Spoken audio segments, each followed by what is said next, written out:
بسم اللہ الرحمن الرحیم۔ السلام علیکم۔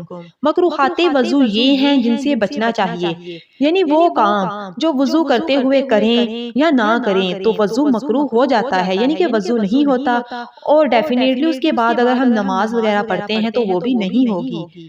نمبر 1، ناپاک جگہ وضو کرنا۔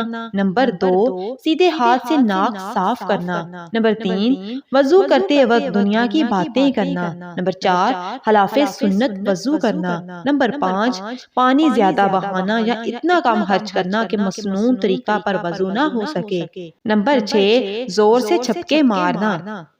نواقض وضو، ان چیزوں سے وضو ٹوٹ جاتا ہے۔ نمبر 1، بہانہ کرنا۔ نمبر 2، پیشاب کرنا۔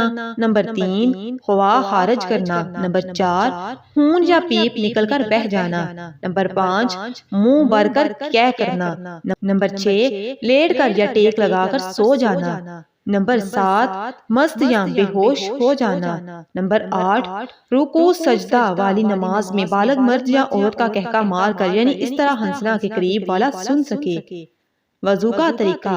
وضو کرنے کا طریقہ یہ ہے کہ پاک برتن میں پاک پانی لے کر پاک جگہ پر بیٹھو۔ اگر اونچی جگہ قبلہ رو بیٹھنے کا موقع ہو تو یہ بہتر ہے، اور آستین کہنیوں سے اوپر چڑھا لو۔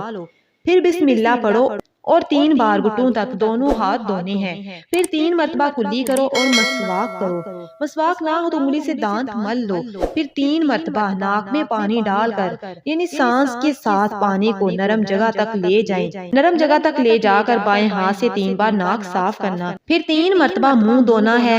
منہ پر پانی زور سے نہ مارو، پیشانی کے بالوں سے تھوڑی کے نیچے تک اور ادھر ادھر دونوں کانوں کی لو تک منہ دھونا لازم ہے۔ پھر کہنیوں سمیت دونوں ہاتھ دھو لو۔ پہلے داہنا ہاتھ 3 بار اور پھر بایاں ہاتھ 3 بار دھونا چاہیے۔ پھر دونوں ہاتھ پانی سے تر کر کے، یعنی بھگو کر سر کا مسح کرو۔ پھر کانوں کا مسح کرو۔ پھر گردن کا مسح کرو۔ پھر 3 مرتبہ دونوں ٹہنوں سمیت پاؤں دھو لو۔ پہلے داہنا پاؤں پھر بایاں پاؤں دھونا چاہیے۔ پھر وضو کے بعد والی دعا پڑھو۔ سر کا مسح کرنا اس طرح کرو کہ دونوں ہاتھ پانی سے تر کر کے دائیں ہاتھ اور بائیں ہاتھ کی انگلیاں برابر مل کر پیشانی کے بالوں پر رکھ کر پورے سر پر دونوں ہاتھ گزارتے ہوئے گدی تک لے جاؤ۔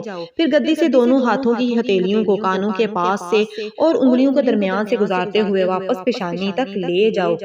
اس کے بعد کانوں کے ظاہری حصے کا انگوٹھوں سے اور اندرونی حصے کا شہادت کی انگلی سے اس طرح مسح کرو کہ کانوں میں ہر جگہ انگلی پہنچ جائے اور سروٹوں سے گزر جائے، اور دونوں انگلیاں کانوں کے سوراخوں میں داخل کر دو اور انگلیوں کی پشت سے کان کا مسح کرو، البتہ گلے کا مسح نہ کرو کیونکہ یہ منع ہے۔ مزید ایسی ویڈیوز کے لیے چینل کو لازمی